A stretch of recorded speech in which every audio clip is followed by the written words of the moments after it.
কি সন্ধ্যা কি রাত, ছোট রিকশায় ভ্যানিটি ঘিরে বিভিন্ন বয়সী মানুষের জটলা দেখা যায় প্রতিদিন। কাছাকাছি গেলে দেখা যায় একটি চটপটি দোকানকে ঘিরে সৃষ্টি হয়েছে এই জটলা। মানুষের ভিড় সামলে সবাইকে চটপটি তুলে দিতে গলদঘর্ম হবার দশা বিক্রেতার। তাকে সাহায্য করছেন আরও কয়েকজন। কারো যেন দম ফেলারও সময় নেই কাজের চাপে। বরিশাল শহরের বাদলের এই চটপটির দোকানে প্রতিদিন বিক্রি হয় 32 কেজি বট চটপটি। ক্রেতাদের ভাষ্যমতে এই চটপটি একবার যিনি মুখে দিয়েছেন বারবার তা না খেয়ে আর উপায় থাকে না। এই এক চটপটির দোকান থেকে মাসে লক্ষাধিক টাকা আয় করেছেন বাদল। এই দোকানের উপার্জন থেকেই 3 মেয়ের বিয়ে দিয়েছেন বাদলের বাবা। মূলত গরুর ভুঁড়ি চর্বি দিয়ে তৈরি হচ্ছে মুখরোচক চটপটি। প্রচলিত ডিমের স্বাদকে পেছনে ফেলে এই বট চটপটির কদর আছে ভোজন রসিকদের কাছে ক্রেতাদের ভালোবাসায়। তাই প্রতি মাসে বিক্রি হয় প্রায় লাখ টাকার গরুর ভুঁড়ি মেশানো চটপটি। গরুর কাঁচা ভুঁড়ি চর্বি সহ বিভিন্ন অংশ পরিষ্কার করার মধ্য দিয়ে শুরু হয় চটপটি তৈরির প্রাথমিক আয়োজন। যে কোনো প্রাণীর তন্ত্রের নোংরা পরিষ্কার করে নেওয়াটা যেন রীতিমতো কর্মযোগ্য। ময়লা ধোয়ার পর ভূমির বিভিন্ন অংশ সুবিধা মতো কেটে নেওয়া হয়। কেটে নেওয়াটা টুকরোগুলো আবারও পানির সাহায্যে পরিষ্কার করতে হয়। এরপর গরম পানিতে দীর্ঘ সময় ধরে সেগুলোকে সেদ্ধ করে নিতে হয়। পরবর্তীতে সেদ্ধগুলোর অংশগুলোকে আবারও পরিষ্কার করতে হয়। অবশেষে পরিষ্কার পরিচ্ছন্ন বইগুলোকে চাপা দিয়ে খাবার উপযোগী ছোট ছোট টুকরো করা হয়। বড় একটি কড়াইতে তেল নিয়ে তাতে একে একে ঢেলে দেওয়া হয় পেঁয়াজ, বিভিন্ন মশলা এবং গরুর ভুঁড়ি চর্বি। রান্না করা গরুর ভুঁড়ি চর্বি ঢেলে দেওয়া হয় একটি বড় পাতিলে। এরপর নেড়ে চেড়ে দুটি মিশ্রণকে একত্রে মেশানো হয়।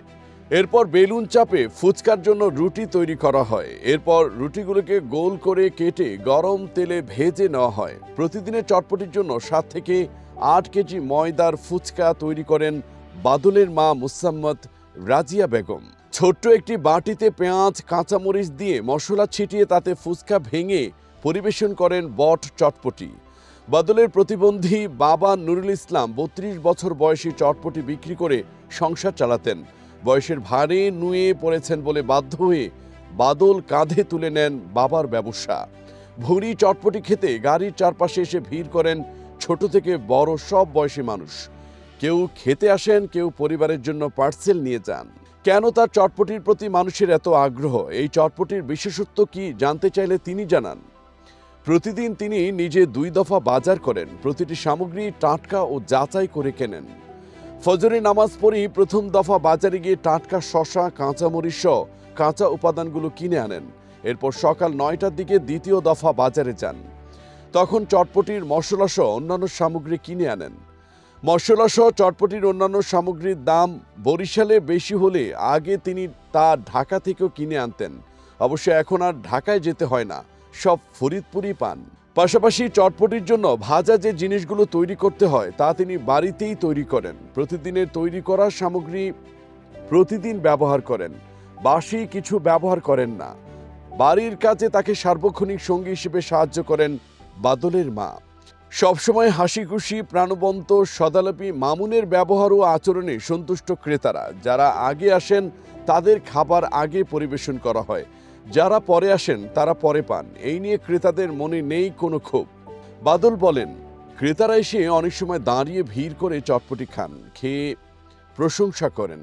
তখন আমার বুকটা আনন্দে ভরে যায়। তবে কষ্ট হয় তখনই যখন ক্রেতারা চটপটি খেতে এসে দেখেন খাবার শেষ হয়ে গেছে। তখন এত কষ্ট লাগে বোঝাতে পারবো না।